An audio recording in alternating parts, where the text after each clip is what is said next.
حضرت سیدنا انس رضی اللہ تعالی عنہ سے روایت ہے کہ آپ فرماتے ہیں کہ جب رسول اللہ علیہ الصلوۃ والسلام رجب کا مہینہ پاتے تو اس طرح دعا کرتے، اللہم بارک لنا فی رجب و شعبان، یا اللہ ہمارے لیے رجب میں اور شعبان المعظم کے مہینے میں برکتیں عطا فرما دے، وبلغنا رمضان،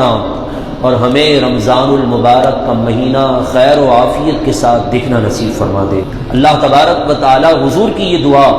میرے اور آپ کے حق میں قبول اور منظور فرمائے۔ رجب کے اندر 3 لفظ ہیں، پہلا را ہے، را سے مراد اللہ تبارک و تعالی کی رحمت، دوسرا لفظ جیم ہے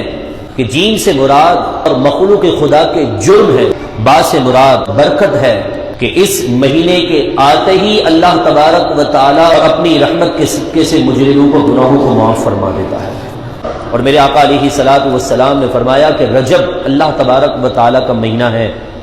اور شعبان میرا مہینہ ہے، اور رمضان میری امت کا مہینہ ہے۔ اور پھر ایک روایت میں آتا ہے مکاشفۃ القلوب صفحہ نمبر 463، امام غزالی رحمۃ اللہ تعالی علیہ نے اس روایت کو نقل کیا ہے۔ رجب جنت کی ایک نہر کا نام ہے جس کا پانی دودھ سے زیادہ سفید، شہد سے زیادہ میٹھا اور برف سے زیادہ ٹھنڈا ہے۔ اس کا پانی جنت میں وہی انسان پی سکتا ہے جو ماہ رجب المرجب کے اندر کثرت کے ساتھ عبادت، روزہ اور نماز پڑھ کر رب کو راضی کر لیتا ہے۔ حضرت انس سے روایت ہے کہ میرے آقا علیہ الصلوۃ والسلام نے فرمایا جس نے ماہ رجب المرجب کے 3 روزے رکھے اس کے لیے 9 سال کی عبادت کا ثواب لکھ دیا جاتا ہے۔ حضرت ابو ہریرہ سے روایت ہے کہ آپ فرماتے ہیں کہ رسول اکرم صلی اللہ تعالی علیہ وسلم نے فرمایا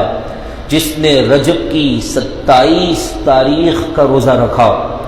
اس کے لیے 60 ماہ کے روزے، یعنی اس کے مقدر کے اندر 60 مہینوں کے روزے کا ثواب لکھ دیا جاتا ہے۔